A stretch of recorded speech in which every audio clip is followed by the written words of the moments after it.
Le mot loi s'emploie dans deux sens. Dans la nature, il désigne la règle intérieure en vertu de laquelle une force naturelle agit, et alors il sert à exprimer cette force même. Dans le domaine moral, il désigne la règle extérieure, à laquelle doit se conformer toute personne qui n'agirait pas ainsi spontanément. La loi extérieure est toujours la preuve du défaut de la loi intérieure. Quand la loi intérieure prévaut, la loi extérieure n'est plus nécessaire. Si vous êtes conduit par l'esprit, vous n'êtes pas sous la loi. Galates 5, 18. Quand l'esprit demeure en vous, il vous libère de la loi.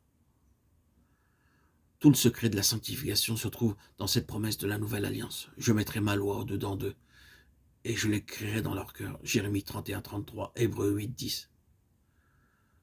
Comme chaque plante se développe spontanément en obéissant à la loi que Dieu a placée dans son intérieur, de même le croyant, qui accueille dans sa plénitude la promesse de la nouvelle alliance, marche selon la puissance de cette loi intérieure. L'habitation de l'esprit au-dedans délivre de la loi au-dehors.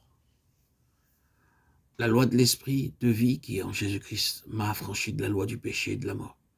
Si par l'esprit vous mortifiez les œuvres du corps, vous vivrez. Romains 8, 2, 13. Dans le 6e chapitre de l'Épître aux Romains, 6, 18, 22, Paul parle de notre affranchissement du péché en Christ. Notre mort au péché en Christ nous affranchit de la domination du péché.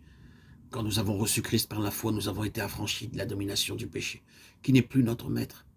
Et par là même, nous sommes devenus esclaves de la justice. Dans le 7e chapitre, 7, 1, 6, il parle de notre affranchissement de la loi. La force du péché vient de la loi. La délivrance du péché et de la loi vont de pair. Délivrés de la loi, nous sommes devenus un avec Christ, afin que nous servions Dieu dans un esprit nouveau. Romains 7, 4, 6.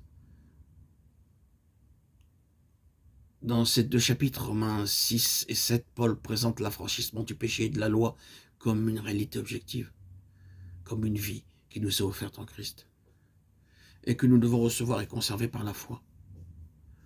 En vertu du développement graduel que suit la vie chrétienne, le croyant qui est scellé du Saint-Esprit doit réaliser cette union avec Christ et marcher ainsi par la puissance de l'Esprit.